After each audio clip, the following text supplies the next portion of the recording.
नमस्कार दोस्तों, स्वागत है आपका एग्जाम मेड इजी में। तो इस वीडियो में हम देखेंगे पॉलिटी से रिलेटेड एमसीक्यूज यानी मल्टीपल क्वेश्चन, जो कि आपके आईएएस और पीसीएस दोनों के लिए ही उपयोगी होंगे। तो चलिए आइए स्टार्ट करते हैं। देखिए, पहला क्वेश्चन है आपका, भारतीय संविधान में जो मूल कर्तव्यों के संदर्भ में निम्नलिखित कथनों पर विचार करना है। पहला स्टेटमेंट है आपका, सर्वोच्च न्यायालय इन कर्तव्यों का उपयोग किसी भी कानून की संवैधानिक निर्धारितता करने के लिए कर सकता है। तो स्टेटमेंट बिल्कुल सही है। दूसरा स्टेटमेंट है, सर्वोच्च न्यायालय ने कहा है कि ये दायित्व नागरिकों के लिए बाध्यकारी है। ये भी बिल्कुल सही है कि बाध्यकारी है, लेकिन इसे ना मानने वालों पर कोई कार्रवाई नहीं की जा सकती है।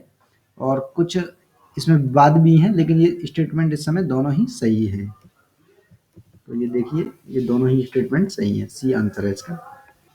तो इसका जो विश्लेषण है वो क्या है, मूल कर्तव्य जो बाध्यकारी नहीं है, लेकिन इस पर किसी कानून की संवैधानिकता को निर्धारित करने की दृष्टि से विचार किया गया है। लेकिन लापरवाह नागरिकों को असामाजिक गतिविधियों, संविधान को जलाना, सार्वजनिक संपत्ति को नष्ट करना आदि में संलग्न होने से रोकने के लिए किया जाता है। देखिए, दूसरा क्वेश्चन है, मूल कर्तव्यों के संदर्भ में निम्नलिखित कथनों पर विचार करना है। पहला स्टेटमेंट है, मूल कर्तव्य नागरिकों पर नागरिक तथा नैतिक कर्तव्य आरोपित करते हैं। और दूसरा है, कुछ मूल कर्तव्य विदेशियों पर भी लागू होते हैं। तो ऑप्शन इसमें से ये दिए गए हैं, इनमें से जो सही है ऑप्शन वो केवल ए सही है, दूसरा विदेशियों वाला सही नहीं है। और इसका विशेषण जो है ये दिया गया है, नैतिक सीख स्वतंत्रता संग्राम के आदर्शों को स्मरण करना नागरिक कर्तव्य है। ये एक तरह से संविधान का सम्मान करना। और दूसरा गलत क्यों है, मूल कर्तव्य केवल नागरिकों के लिए है, ना कि विदेशियों के लिए। देखिए, भारतीय संसद के संदर्भ में निम्नलिखित कथनों पर विचार करना है। पहला स्टेटमेंट है, संसद आधे राज्य विधानमंडलों की सहमति के बिना ही अनुच्छेद 368 के अंतर्गत संघीय सूची में शामिल विषयों में नए विषय जोड़ सकती है।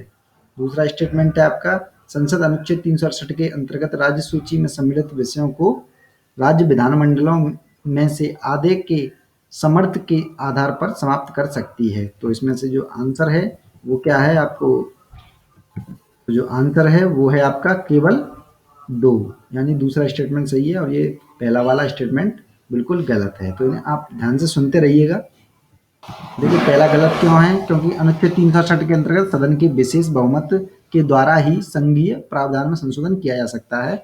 और दूसरा तो सही है ही है। नेक्स्ट क्वेश्चन है आपका, संविधान सभा के गठन के संदर्भ में निम्नलिखित कथनों पर विचार करना है। प्रांतों तथा देशी रियासतों को आवंटित सीटें क्षेत्रफल के समानुपाती थी। दूसरा, प्रत्येक ब्रिटिश प्रांत को आवंटित सीटों का बंटवारा केवल हिंदू और मुसलमानों के बीच किया जाना था। तो जो आंसर है वो आपका इनमें से कोई नहीं है। वो क्यों सही नहीं है, इनमें से जो विशेषण देख लेते हैं। देखिए, पहला गलत क्यों है, प्रांतों तथा देशी रियासतों को आवंटित सीटें उनके क्षेत्रफल नहीं बल्कि उनकी जनसंख्या के अनुपात में दी गई थी, ये आपको पता होगा। दूसरा स्टेटमेंट क्यों गलत है, प्रत्येक ब्रिटिश प्रांत को आवंटित सीटों का बंटवारा केवल मुसलमानों, सिखों और सामान्य यानी मुसलमान सिखों को छोड़कर सभी के बीच में किया गया था। तो इस वजह से ये दोनों ही गलत उत्तर है और जो विशेषण सही है वो ये रहा। देखिए, मूल अधिकार के संदर्भ में निम्नलिखित कथनों पर विचार करना है। सभी मूल अधिकार नकारात्मक प्रवृत्ति के हैं, अर्थात वे राजकीय प्राधिकार को सीमित करते हैं। दूसरा स्टेटमेंट है, सभी मूल अधिकार क्षैतिज प्रकृति के हैं, अर्थात उनकी उपलब्धता राज्य की स्वेच्छाचारी कार्रवाइयों के विरुद्ध है, किसी व्यक्ति की कार्रवाई के विरुद्ध नहीं। तो ये स्टेटमेंट जो है दोनों ही गलत हैं। वो गलत क्यों है, इसका विशेषण देख लेते हैं। कुछ मूल कर्तव्य जो हैं शिकार नकारात्मक प्रवृत्ति के होते हैं, कुछ होते हैं जो राज्य की सत्ता पर अंकुश लगाते हैं, जबकि अन्य मूल अधिकार सकारात्मक प्रवृत्ति के होते हैं जो व्यक्तियों को कुछ विशेषाधिकार प्रदान करते हैं। उदाहरण के लिए अनुच्छेद 21 शिक्षा का जो अधिकार है।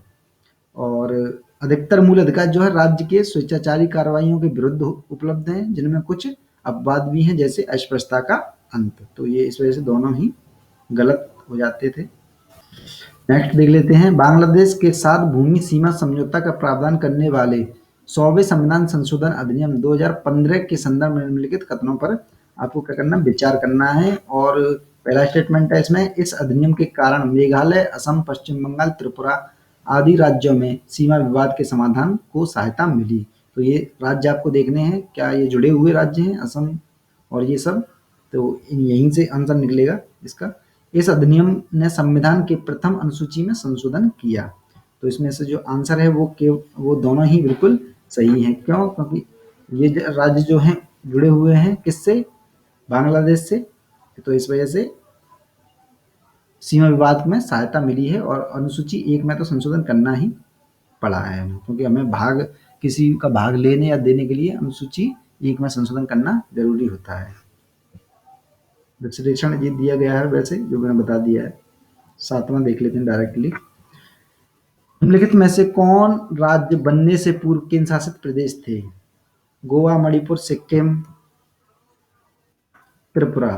तो इसमें से जो आंसर है वो 1, 2 और 4 है, यानी तीसरा नहीं है। त्रिपुरा था, सिक्किम नहीं था। सिक्किम आपको पता है ये हमारा बिल्कुल भी अलग एक तरह से था, तो बाद में हमने ये मिलाया था। तो ये पूर्व केंद्र शासित प्रदेश नहीं था, ये हमारे देश में भी शामिल नहीं था, बाद में हमने इसको अपने राज्य में शामिल कर लिया था 35वें 36वें संविधान संशोधन द्वारा। नेक्स्ट क्वेश्चन है आपका, हैदराबाद तथा जूनागढ़ का जनमत संग्रह के आधार पर भारत में विलय किया गया। क्या इन दोनों का जनमत संग्रह के द्वारा किया गया था? तो आपका जवाब होगा बिल्कुल गलत है ये। हैदराबाद को कैसे हमने सेना के आधार पर अपनी सेना भेजी थी और जूनागढ़ कराया था केवल। तो कश्मीर का विलय अधिमिलन पत्र के द्वारा हुआ था। और तीसरा जो स्टेटमेंट है, नागालैंड तथा मिजोरम दोनों का स्वतंत्रता के पश्चात सैन्य प्रयोग द्वारा भारत में विलय किया गया था। और तीसरा है चौथा है छत्तीसगढ़, झारखंड, उत्तराखंड भाषाई पुनर्गठन के आधार पर नए राज्य बनाए गए थे। तो उनमें से सही बताना, तो सही केवल दूसरा है, बाकी के ये जो दिए गए हैं ऊपर 2 है केवल सही, ये वाला, और बाकी के 1, 2 और 3 1, 3 और 4 ये बिल्कुल गलत हैं। ये भाषाई आधार पर नहीं, डेवलपमेंट के आधार पर बनाया गया था। और नागालैंड, मिजोरम ये हमारे सैन्य प्रयोग नहीं हुआ था यहाँ पर, पता होगा आपको थोड़ा सा, और ये मैंने पहला बता ही दिया आपको। लेकिन निम्नलिखित में से कौन सा मूल कर्तव्य नहीं है? तो मूल कर्तव्य के बारे में मैंने अलग से एक वीडियो बनाया है, वो मैं स्क्रीन पर आ जाएगा, देख लीजिएगा। और इसे देख लेते हैं आज अभी। देखिए कौन सा नहीं पूछ रहा है, तो ये बी वा नहीं है, जो है उनको देख लेते हैं। वैज्ञानिक मनोवृत्ति का विकास करना है, संवैधानिक आदर्शों का सम्मान करना भी है, अन्वेषण की भावना का विकास करना भी है, और भ्रातृत्व की भावना का प्रसार करना तथा एक अच्छा मनुष्य बनाने का प्रयत्न करना है। ऐसा कुछ मौलिक कर्तव्यों में नहीं है, ये ध्यान में रखना है आपको। देखिए निम्नलिखित विशेषताओं में से कौन सा संयुक्त राज्य अमेरिका तथा भारतीय संविधान में एक समान है? क्या समान है? स्वतंत्र न्यायपालिका, यही बिल्कुल सही है। स्वतंत्र न्यायपालिका जो है हमारी और संयुक्त राज्य अमेरिका की बिल्कुल समान आधार पर है। नागरिकता हमारे यहाँ एकहरी नागरिकता, वहाँ पर दोहरी है। राज्यपाल की नियुक्ति वहाँ नहीं होती है। और स्वतंत्र केंद्र और राज्य हैं, स्वतंत्र नहीं है हमारे यहाँ पर। राज्य एक तरह से केंद्र का ही एक तरह से भाग माना जाता है, यानी संघीय व्यवस्था है हमारी। यानी संघीय व्यवस्था तो है, लेकिन वहाँ की एक तरह से बिल्कुल अलग संघीय व्यवस्था है, हमारे यहाँ की अलग है। हमारे यहाँ पर सीमित अधिकार दिए गए हैं राज्यों को, जबकि वहाँ पर पूर्ण स्वतंत्रता है एक तरह से। देखिए संविधानवाद के संदर्भ में निम्नलिखित कथनों पर विचार में से निम्नलिखित कथनों में से कौन सा सर्वाधिक उपयुक्त है? तो जो सही देख लेते हैं, सही जो उत्तर है सी है। सी डायरेक्ट पढ़ते हैं हम, क्योंकि हमें टाइम वेस्ट नहीं करना है। यह इस सिद्धांत का निरूपण करती है कि सरकार अपने प्राधिकार आधारभूत कानूनों के तंत्र से प्राप्त करती है एवं इससे संबंधित रहती है। थोड़ा सा उलझाऊ है, लेकिन फिर भी जानना जरूरी है। लेकिन निम्नलिखित कथनों में से कौन सा या कौन से संविधान सभा के द्वारा निष्पादित किए गए थे? पहला, इसने भारत के राज्य सचिव के पद को समाप्त कर दिया और इसके कार्य को भारत के राष्ट्रपति को हस्तांतरित कर दिया। तो पहला तो गलत है। इसने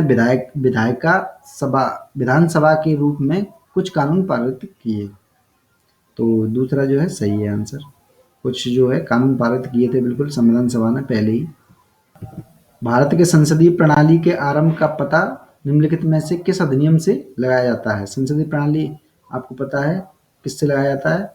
1853 में जो पारित किया गया था उससे लगाया जाता है ये। और ऐसा क्यों है? 1853 के चार्टर अधिनियम द्वारा पहली बार गवर्नर जनरल की परिषद के कार्यकारी और विधायी कार्यों को पृथक पृथक कर दिया गया था। इसने परिषद में 6 अतिरिक्त कार्यकारी पार्षदों का प्रावधान किया था। तो दोस्तों इस वीडियो में बस इतना ही। जिन्होंने पुराने वीडियो देखे हैं वो आपकी स्क्रीन पर आ चुके हैं, देख लीजिएगा उन्हें। और जिन्होंने अब तक सब्सक्राइब नहीं किया है सब्सक्राइब कर लें। और लाइक करना बिल्कुल ना भूलें क्योंकि लाइक करने